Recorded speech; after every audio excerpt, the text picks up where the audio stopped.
Hello guys, welcome back to my channel. আশা করি তোমরা সকলে ভালো আছো আর আমিও খুব ভালো আছি। তো আজকের ব্লগটা আমি সকাল থেকে স্টার্ট করছি। এখন প্রায় 8টা মতো বাজে। তো আমরা বাড়ি থেকে বেরিয়ে গেছি।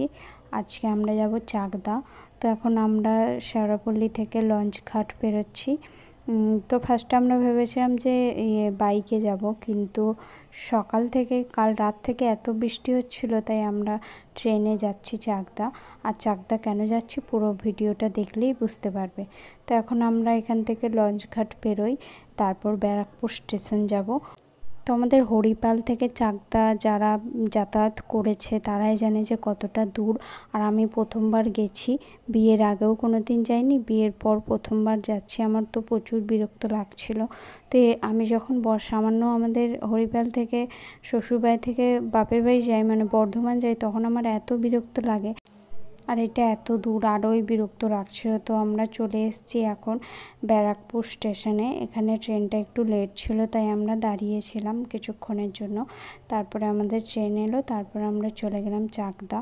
তো ট্রেনটা প্রচণ্ড ভিড় ছিল, প্রচণ্ড। তারপর ওখান থেকে নেমে আমাদেরকে ভ্যান করতে হয়েছিল। এই দেখো আমরা ভ্যানে চেপিয়েও পড়েছি। এরপর যাচ্ছি ভ্যানে করে, 5 মিনিট মতো লাগবে চাকদা স্টেশন থেকে। তো আমরা এসেছি দিদির বাড়ি, বড়দিদির বাড়ি, যে দিদিটা ছিল। তো ও যে ভাগনাটা, ওর আজকে মুখে ভাত, তার জন্য আমরা যাচ্ছি। তো আমরা চলেই এসেছি, রাস্তায় আছি এখন।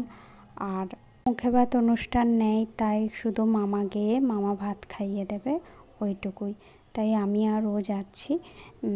তো আজকে প্রায় হয়ে গেল, অনেক দিনও চলে গেছে, এতদিন পর আবার ওর সাথে দেখা হবে। দেখো আমরা চলেও এসেছি। এসে যখন এলাম তখন ও ঘুমাচ্ছিল। তারপরে আমরা ফ্রেশ হয়ে জামা প্যান্ট চেঞ্জ করে তারকেও উঠে গেছে। দেখো আমাদেরকে দেখে কতটাই না খুশি। তো এখানে ওকে একটু আমি আদর করে দিচ্ছিলাম, আর ও দেখো ক্যামেরার দিকে কেমন ড্যাব ড্যাব করে তাকাচ্ছে। তো এরপরে ওকে আমি স্নান করিয়ে দেবো, তারপর তোমাদের সাথে দেখা হচ্ছে। তার আগে ওর মামাকে কি বলছে সেটা তোমরা শোনো।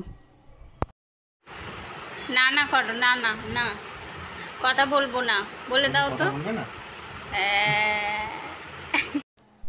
তো একে স্নান করিয়ে নিয়ে চলে এসেছি। এরপর ওকে সাজিয়ে দেবো, তারপর তোমাদের সাথে আবার দেখা হচ্ছে। তো এখানে ওকে সাজিয়ে দিয়েছি পাঞ্জাবি টাঞ্জাবি পরিয়ে। তো এরপর খেতে বসবে, আর এখানে ওর মামা ওকে আশীর্বাদ করছে। দেখো আর ও দেখছে কেমন, আর ওইদিকে ফুলটাকে মুখে নিচ্ছে, সেটা আমি আবার সরিয়ে দিলাম। আর এখানে ওর মামা আশীর্বাদ করছে। আর এই রান্নাগুলো সব দিদিই করেছে, অনেক কিছু রান্না করেছে, 7 রকমের ভাজা, ডাল, মাছ, মাংস, চাটনি, পাঁপড়, মিষ্টি, অনেক কিছু যা যা করে সব করেছে, পায়েস। তো এখানে ওর মামা ওকে সোনার আংটি পরিয়ে দিচ্ছে। ছোট ছোট আঙুলে তো হবে না, ওই যেটুকু হয়েছে ওকে পরিয়ে দিচ্ছে। আর ও এতটাই শান্ত ছেলে, মানে একটুও কান্না করে না। ওকে চান করাচ্ছি, ও আরও মজা পাচ্ছে, কান্নাই করেনি। অন্য অন্য ছেলে হয় বাচ্চা ছেলে যে জল দেখলেই কান্না করে, চান করালে কান্না করে, ও এক ফোঁটাও কান্না করেনি। এখানে ফার্স্ট ওকে দুধ ভাত খাইয়ে দিল মামা, তারপরে সব কিছু আস্তে একটু একটু করে খাইয়ে দেবে।